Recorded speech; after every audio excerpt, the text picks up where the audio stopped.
Odraščala sem v romski družini, živelo nas je več Romov, bilo je vsakodnevno nasilje.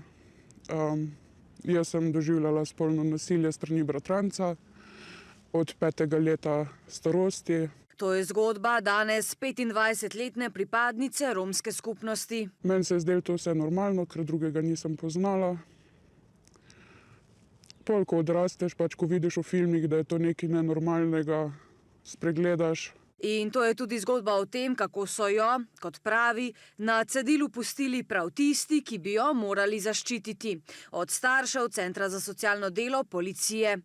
Da doživlja spolno nasilje je, pripoveduje, pri 9 letih povedala staršem. So rekli, da bojo uredili, da bojo povedali njegovemu očetu, pa se ni nič spremenilo. Niti ne verjamem, da so karkoli omenili njegovemu očetu. Pri 11 letih jo je, pripoveduje sogovornica, začel spolno zlorabljati tudi oče.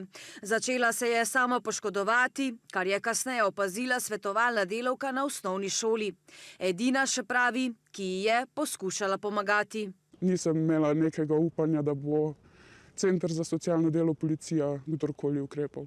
Policija kljub prijavi zlorab, dodaja, ni ukrepala. Mogoče na centru je bilo, mislim, imaš nek občutek, da ti verjamejo, ampak policija je bolj tista, ki nima nekega oprijema z žrtvami, nima nekega, kako bi naj temu rekla, ne vem, prijaviš na policijo, kaj se ti dogaja, in bolj je žrtev tista, ki jo zanemarijo, nič ne naredijo glede tega, če ti prijaviš.